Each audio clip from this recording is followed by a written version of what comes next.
there are two things that would cause you to want to get somewhere as quickly as possible and be as close as possible.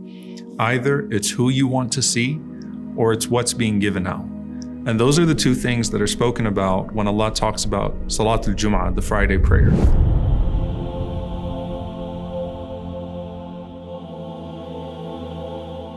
Now, we're talking about the first people to get to the masjid for the regular salawat. You better believe when you go to a masjid that the people that are going to be in the first row for Jum'ah are the people that are usually there for first row Fajr and Isha every single day, right? But the way Allah talks about how we come to Jum'ah, to where at least if we're not able to do so for the other prayers, for Jum'ah, is very profound. Allah says, Ya ayyuhalladhina amanu idha nudiya lis-salati min yawm al-Jum'ah fas'u ila dhikrillah wa dharul bay'. Allah subhanahu wa ta'ala says that when the call for Jum'ah is made, rush to the remembrance of Allah and leave behind your trade. Leave behind those other things that are worldly, that distract you. Focus on the Friday prayer. Ali ibn Abi Talib radiallahu anhu, he once said in Jum'ah, and this is something that you rarely see, someone reminding others about the importance of Jum'ah in the Jum'ah prayer. Ali radiallahu ta'ala anhu, he once said on the pulpit in Kufa, he said that every Friday when you wake up, the devils go to the marketplace with their banners. Now remember, every single day when you go outside of your home, you're going to have a banner over your head, and that banner is either the banner of shaitan or the banner of an angel. So this is for Jum'ah. He said that there are devils, shayateen, that go to the marketplace with their banners, and they try to keep people distracted with the things that are of this world so that they are delayed in coming to Jum'ah. And the angels on the day of Friday, they go to the masajid and they occupy the entrances of the masajid from the very start of the morning. And so from the morning until the Jum'ah, these angels take their posts in front of the masajid. And the Prophet ﷺ said that they then start to document who is coming in accordance with how early they're coming. Al-awwal fal-awwal. First by first. So the Prophet ﷺ said, the first to come on that day, or those that come in the first hour between the morning and Jum'ah, and the scholars say this is referring to sunrise, shuruq, to Jum'ah. So the first to come in that first hour is like one who sacrifices a camel for the sake of Allah. And then the person who comes in the next hour is like one who sacrificed a cow for the sake of Allah. And then a person who comes in the third hour is like one who sacrificed a ram for the sake of Allah. And the Prophet ﷺ kept going, describing the decrease in the reward for the person until he said, sallallahu alaihi wasallam, and the person that comes right before in that last hour is like one who sacrificed a hen or an egg for the sake of Allah subhanahu wa ta'ala. Then the Prophet ﷺ said, when the Imam rises to the pulpit and says, Assalamu alaikum, he said, sallallahu alaihi wasallam, the angels roll up their sheets.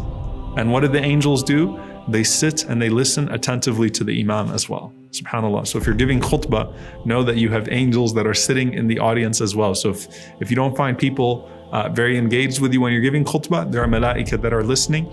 And if you are sitting and you're distracted by the people around you, realize there are angels sitting with you as well. So it's in accordance with how quickly people get to the masjid and how they hasten to the Friday prayer. Now, the Prophet ﷺ used to give this example of how people would hasten to the masjid if there were material things that were being passed out. So here you're talking about the reward, right? Why would a person miss out on the reward of Jum'ah, and just fulfill the obligation by coming a few minutes late? And you see it at every single masjid, the rush in those last few minutes right before the adhan, and then the rush right before the salah, right? It's like two rushes that are going to take place at the masjid, one right at the time of adhan and one right before the salah, for those that are just going to just catch the salah itself. They're going to miss the khutbah and just catch the prayer itself. If there were material things that were being passed out, if the Prophet ﷺ said that if I was passing out meat, then the people would rush towards it. When people are dealing with scarcity of material goods, if a marketplace announces that we've gathered, all these packages of toilet paper, and you've got to come in the first hour to get this toilet paper, people would rush for toilet paper, right? Here you're talking about that reward from Allah and the angel standing at the door and writing in order of who came first. So that's what the reward piece. But this last piece is something that just really, really grips me. It's a narration from Ibn Mas'ud radiyallahu ta'ala anhu in Daraqutni. And it's Ibn Mas'ud's words, but he could not say this, as Ibn Taymiyyah rahimahullah says, without the Prophet ﷺ teaching this to him. The Prophet ﷺ said that every Friday in Jannah, Friday is not just a special place here, every Friday in Jannah, the people of Jannah gather. And that's where all of the people of Jannah at least would see Allah subhanahu wa ta'ala once a week on the day of Friday. Some people see Allah subhanahu wa ta'ala more frequently than others in accordance with their station in Jannah. Some people see Allah subhanahu wa ta'ala twice a day. Some people can look up in Jannah and see Allah subhanahu wa ta'ala. May Allah grant us the highest level. Allahumma ameen. So when it comes to Fridays in Jannah, the people gather in the Suq of Al-Jannah, in the special place in Al-Jannah, every single Friday, and all of Jannah is special. And the Prophet ﷺ said, and Allah Azza wa Jal addresses all of the people of Jannah on the day of Friday. And Ibn Mas'ud radiyallahu ta'ala anhu narrates that those that are closest to Allah, those that have the front row seats, those that are closest to Allah on Friday are in accordance with how quickly they hasten to the masjid on Friday for Jum'ah. So the closer that you are to Allah subhanahu wa ta'ala is determined by how close you were to the Imam when you came to Jum'ah, not physically, but how quickly you got to the masjid. And yes, when you come to the masjid, don't take a wall unless you need to take a wall because you've got back issues.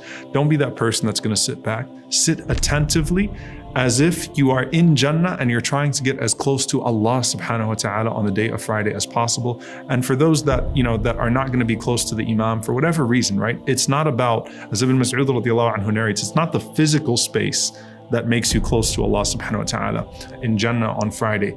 It's the time that you got to the masjid. So whoever you are, get to the masjid as early as you can on Friday.